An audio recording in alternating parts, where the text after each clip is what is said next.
Well, you want to see an update on how this crazier than the craziest crazy quilt could be is coming along? Well, it's coming along.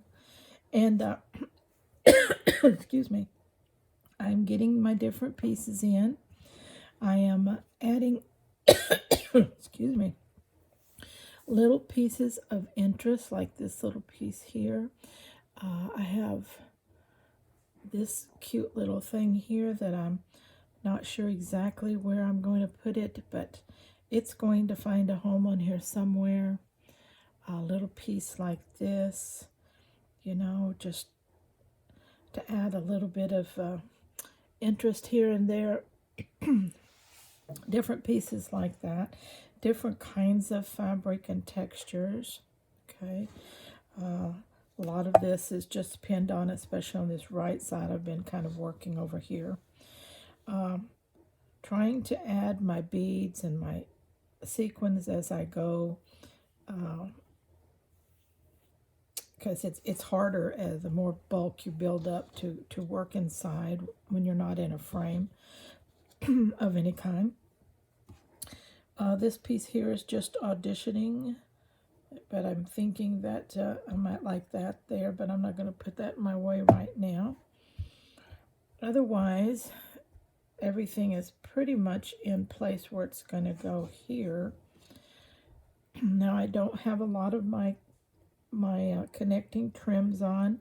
As you can see, I have a piece of lace here, piece of trim here, this original trim here, this trim here, but I haven't added a lot. And recently I dyed watercolored up some trim that I'm going to also use on this. And so the next video I make will have some of that on there too, where you can see. Let me bring you down so you can see in more detail what's going on here in some of this stuff.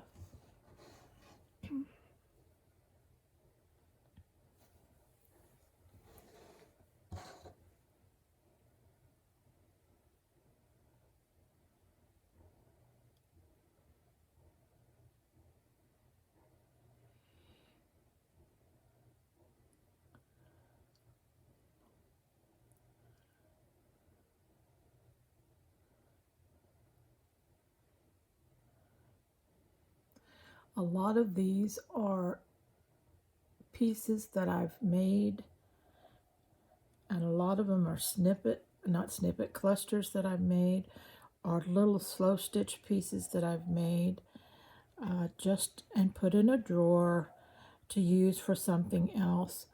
And now they're coming in very handy, as I always tell you they will. Eventually, let me get this, you will use these things in your different projects.